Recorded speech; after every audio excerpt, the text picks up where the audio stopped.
Welcome to Keep Hustling, where we are going past the why to get to the how. I'm your host, the always hustling Aaron Gordon, aka NY Risk Advisor, aka Mr. Keep Hustling.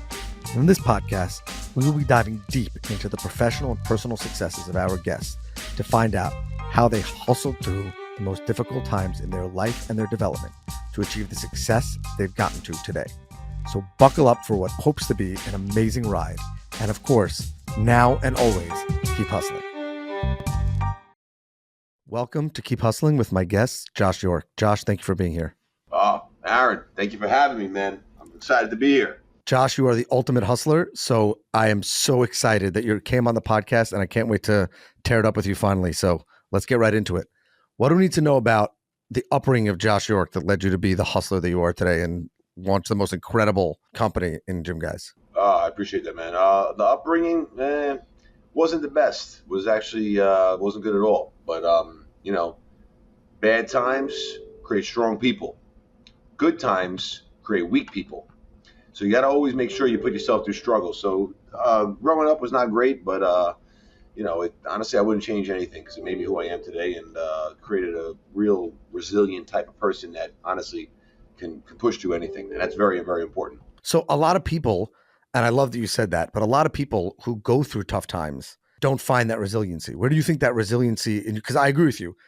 I think it's the end of that quote is right. Good times to create weak people to create bad times create strong people, et cetera, et cetera. But not everybody jumps in on that resiliency. So what was it that kind of like stimulated that in you? I just look, people like to play victim and people like to be soft, beep. But people don't.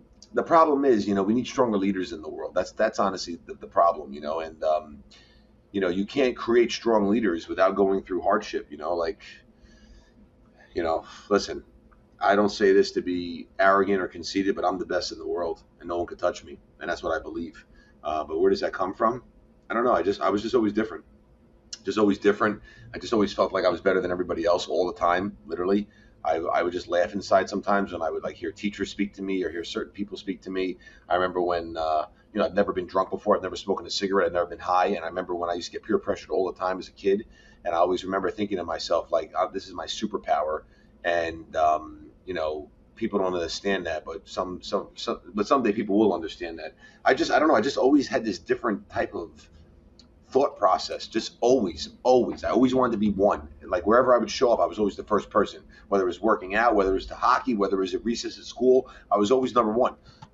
It was just like a sick game I used to play with myself. And look, can anyone do it? Absolutely. But I really do attribute that to a lot of the pain that I've experienced as a child growing up. You have an insane work ethic. And I say that in the nicest possible way and in the most complimentary possible way. I follow you. I've been following you for years on social, and the videos, some people do it for a couple of months like me, and they post all about it on social media that they get up once at 4:30 in the morning, whatever. You do it all the time. Was that always something in you that you had that work ethic or that drive, and now you've just pivoted that towards Gym Guys, or was it something that you've developed over time? I've always had it. Like whenever I say I'm going to do something, I do it. I get it done. Like you always finish what you start. If you say you're going to do something, well, it's pretty horrible if you make a promise to yourself and you don't deliver on it. So when I say I'm going to do something, I do it, and that's it. And I get it done. That's extremely, extremely important to me. But no, I used to always get up early. I remember back in the day. I don't understand why I used to do it. I used to bike to the gym. It was about 4 miles each way, about 8 miles total. I used to bike to the gym at 3 a.m. I just always loved quiet. Like I love the chaos, don't get me wrong, but I like the quiet. Like allows me to think. The quiet allows me to create great ideas. And I have these visual exercises I do every day, where things that I manifest that I've done. I've been doing it since I'm 16, 17 years old.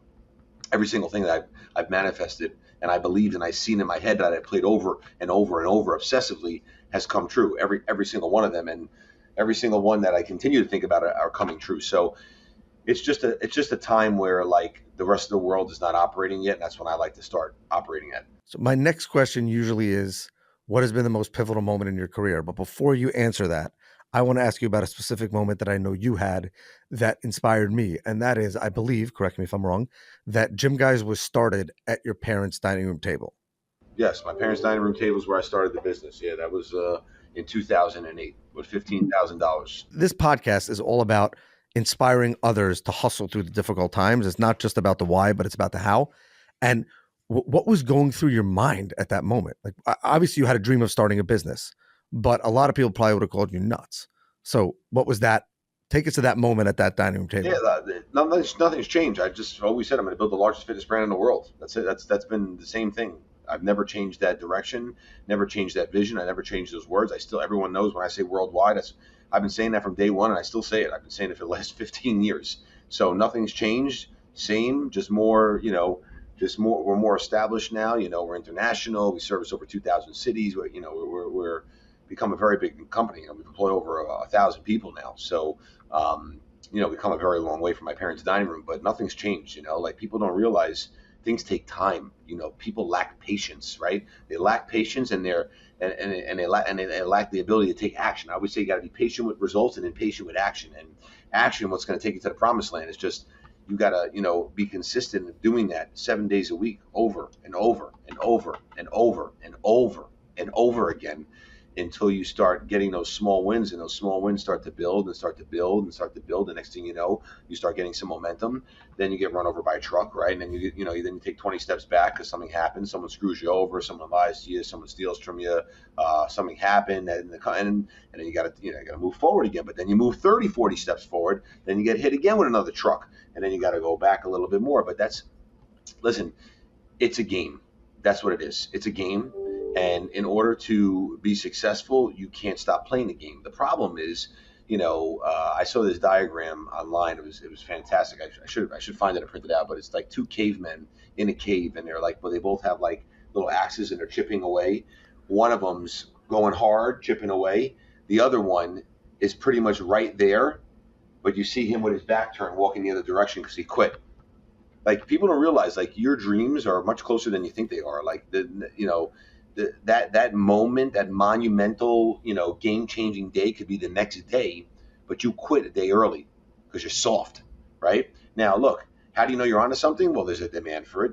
You obviously see in the marketplace people are interested in it.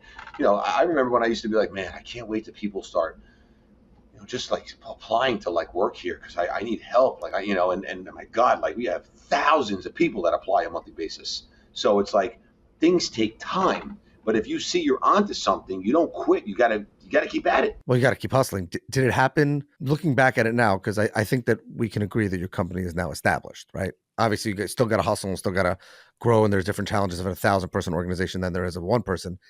Did that happen faster or slower than you originally thought? Honestly, I never really said, I'm going to do this in a year. And I never really said that. I never really thought about it like that. I just kept going. That's it. Like, so the thing is, sometimes you just don't know how it's going to happen. Like, you don't know, but you have to believe and you have to understand that it's going to happen. Like, like sometimes I'm sitting here late at night, the sun's setting, I have windows now, so my building, I bought a year ago. And it's just like, I'm like, holy it's like, it took 15 years to have windows, and I'm just like staring, watching the sunset. And sometimes like I'm taken aback by it, but I'm like, I always believed it, but sometimes you don't know how it's going to happen or what how the path's going to unfold. But you got to believe. Like what I usually tell people is it's almost like you can't think. Like things get so bad. And if you want to go to big places, let me tell you something. You were going to have major cash flow issues. You're going to owe a lot of people money. You're going to have lots of problems. You're going to be to the point where you think it's going to end and the day's over. But trust me, it never is over as long as you don't quit. There's always a way to work it out. But you just got to believe. That's the key. And when you really do believe, it does work out. And trust me, there's solutions for everything. And at the end of the day, everything always does work out. But the problem is people are not strong enough, and people are extremely weak, and people, pretty much just quit. And that's really what it comes down to. I love that analogy of the guy in the cave when you can see from when you're looking at that bird's eye view and you see that he's right there. I saw this amazing quote recently somewhere on social media, I think it was Instagram, that said, imagine how big you would dream if you knew you couldn't fail. Yeah. And what you're saying is you only fail when you give up. You only fail when you give up. Like the reason I keep saying it's a game, everything that happens, all these challenges, I look at it as like, that person upstairs is trying to give me a test, and then I laugh. And I literally sometimes laugh out loud. I'm like, really? Like, you think this is going to stop me? Like, and then once you get past a certain point, the gates open, and then you're free and you're clear. But like, you're not free and clear from the pain and the problems. There's always going to be problems. Always going to be pain. I still have problems to this day. I always have problems. I always have issues.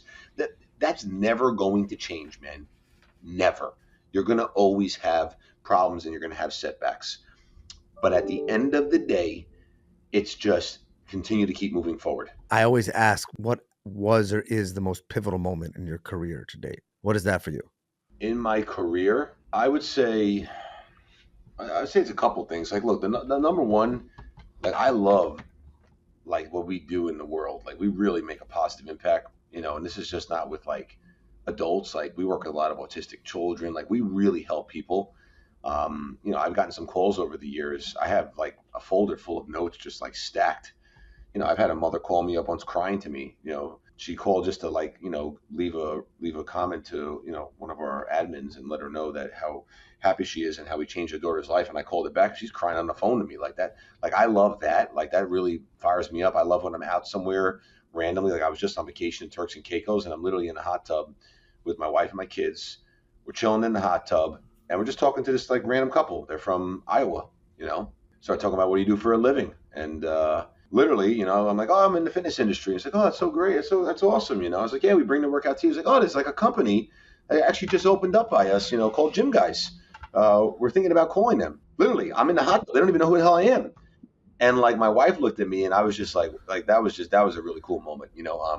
I think it's really cool, and pivotal for me just to know. I wouldn't say it's one in particular thing. It's just to know, like, everything that I write down, everything I dream about, everything that I manifest has come true, and it continues to come true. And let me tell you something, manifestation is real. I am telling you, it is real. And it's a shame that most people don't do more of it, or people are not aware of how powerful that is.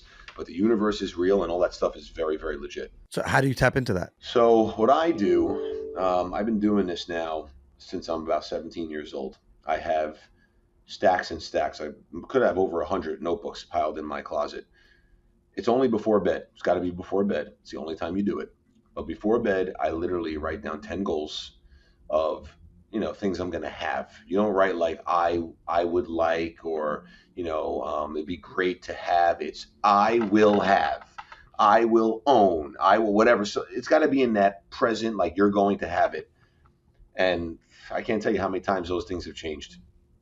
I keep pulling things off the list all the time. Like, literally, the building I'm in right now, I drew it about 8 years ago. If I showed you the picture, you'd pass out.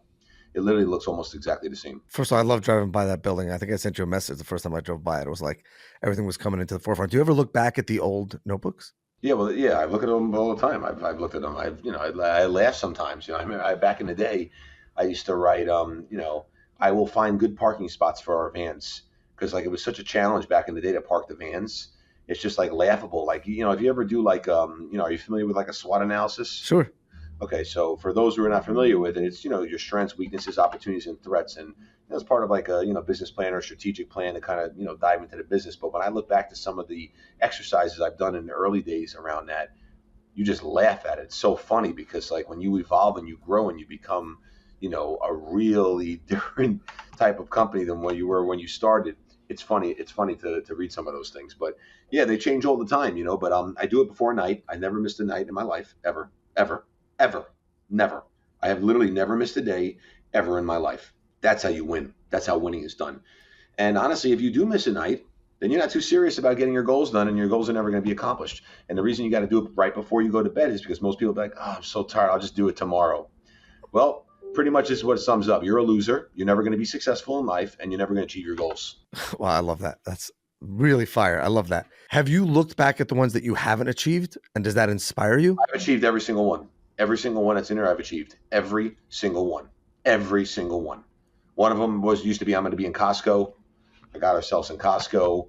Obviously, I'm going to own a building, So wait one second. So I want to get back to this. When you wrote down the first time, you're sitting in bed, you're about to go to sleep, and you write down, my company's going to be in Costco. Yeah. And you looked at that piece of paper. You were like, that's it. So there's a method to it. I don't do it in bed. Like, I'm standing up. Like I'm over my dresser area, and I'm literally writing it down. and I have three, 30 on each page, so 10, 10, 10. I do 3 rows on each page, and then I go to the next page, and you literally you close your eyes, you visualize it, you see it, you feel it, and you write it down. So it's not crazy. It's not I'm gonna be the president of the United States or crazy, No, but which is harder to get. if I wanted to be the president of the United States, which I have zero interest in, I would be the president of the United States. And people might laugh at that, but that's the dead honest truth. I believe that 100%. I got to ask you. You said that we have trouble raising leaders today. You mentioned your kids. How are you raising them to follow in that path of the hustle? My kids are animals. Animals. You know why? Because I don't teach them anything. They just watch what I do. That's how they learn. They are the most driven, polite, professional. They're just good boys. They know how to manage money. They know how to speak to people. They know they hold the doors for the ladies. They just see what I do. Every time I'm out, I'm always aware of what I'm doing. I make sure when someone gives me back a change from, I always thank them. I always ask people how their days are doing, how they're doing. How's your day going today? When when the gardener crews come by, I make sure I tell them these guys are working hard. Let's take care of them. We get waters and snacks. They see everything. I don't teach them anything. The problem is I get messages all the time. People are like, oh, how can I help my kids? They don't listen to me. And I go look at their Instagram page, and I'm like, honestly, no disrespect, would you listen to yourself? That's it. Good leaders always create other good leaders. If you're not a good leader, well, then you're not going to create other good leaders. And it all starts at the top, right? So leadership is not just a thing in business. Leadership is a daily, everyday thing. It's an everyday activity that has to be done, and you have to pay your dues. Do you actively talk to them about goal setting and things like that? No, I don't, because they see what I do. They know what I do, and I have core values that sit on my fridge, and they're my boys are brainwashed. They know what number they are. Number one. That's the only number. They know there's no such thing as participation trophies and also the crap that there's one is only one, number one. They know that. They understand it. That's it. They just learn from me. They don't need to. They don't need to. It's funny, My boys are very talkative, but my oldest, the teacher in class was like, yeah, he's very talkative. He's such a sweet boy, but sometimes he might talk too much. Let me tell you something. A closed mouth never gets fed. Okay, energy's where it's at. Noise is what it's all about. And when I just think about things like that, like I used to think about this when I was a kid. Like, who's telling you this? Someone who's telling you this is a teacher making about $80, $90 to $100,000 a year, and you're going to listen to them? The school system's so screwed up, man. And I hate to say it like that because my wife is a teacher, and she gets mad when I say things like that. But it's the truth. Like when I was in college and I have a professor teaching me, and he's telling me how to be successful, the whole time in there, I'm thinking, like, how much money does he have in his bank account? If he doesn't have millions and millions of dollars, I don't want to listen to you. Right. Especially when you talk about, especially when it's not facts, like talking about history and things like that, especially when telling you how to act or business planning. School is the biggest waste of money and the biggest waste of time ever. If you want to be a lawyer, a doctor, or an accountant, fine. But other than that, it's the biggest waste. And let me tell you something. A lot of people are going to stop attending colleges. I'm telling you, it's going to happen. Like, it's just, we live in a different world. And, listen, who do you think I'm going to hire? Who do you think I'm going to hire? A Harvard graduate? Okay.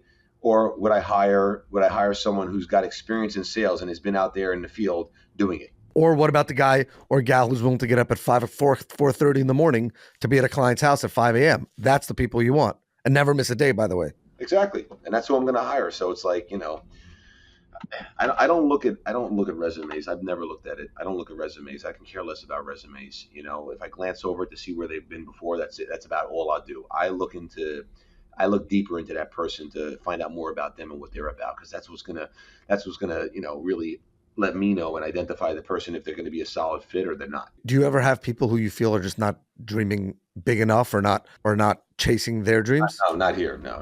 Everybody here are winners. Everybody. There's no C- players. I have A players here. That's it, across the board. How do you pick them? Not easy, man. It's not easy. You gotta, I attract a lot of it, which is great. So I that's one good thing. I attract it from online. I get a lot of people that always reach out, and at this point, I've just become very good. I just know who's good and who's not. Do I make mistakes? Of course, I'm a human, right? But my track record is pretty good. I will say one other thing about our long-time communication. That is, when I sent you the first message and you responded like 2 hours later or something like that, I remember A, saying that was awesome, but B, thinking This guy is so disciplined that he has somewhere written, and I think you mentioned it, and this is why I reached out to you. I think you mentioned it somewhere that if it might not be a minute later, but if people reach out to you, you will get back to them. And that, in fact, you did. I was like, this guy doesn't mess around. This guy's not screwing around. When he says he's going to do something, he does it. And then it was like, wow, and he's that big, and he built this business. So what am I doing? So I think I really wanted to thank you for that inspiration in the hustle. Yeah, absolutely, man. We have a closing tradition on this podcast. We ask our guests to leave us with their favorite all-time or current inspirational, motivational quote. And I bet you have a bunch, but what does it mean to you? Look, I love success isn't given, it's earned. It's one of my favorite things, right? You got to earn it, and you got to earn it every single day. Okay. You don't just have a good day and tomorrow you just expect it's going to be there. Everything can be taken away from you in a snap of fingers. You got to be getting after it every single day. And when I say success is earned, it's not given, you need to earn that even when you have bad days, because you're not going to have great days. You're going to have lots of bad days. You're going to have lots of challenging moments. You're going to have, and let me tell you something, it's going to be 700,000 times harder than you think it's going to be. Okay. The easy way never, ever pays well. You should seek discomfort on a daily basis, and you should get after it and understand you work hard, great things are going to come your way. Success is earned. And I know, Josh, you've earned it. So thank you for being here. Thank you for inspiring our hustle. It means the world to me that you would make the time in your schedule and can come and inspire our listeners and get us all to keep hustling. So thank you again. My pleasure, my friend. This has been another episode of Keep Hustling. Remember, do well by doing good. And of course, and always, just like Josh, keep hustling. All right, hustlers, that brings us to the end of another fantastic episode. Thank you for listening. Be sure to subscribe to our podcast so you never miss an episode. If you have any suggestions, comments, or even just want to say hello, please feel free to reach out to us on all social media platforms. We are Keep Hustling Pod. Until next time, stay curious, stay hungry, and keep hustling.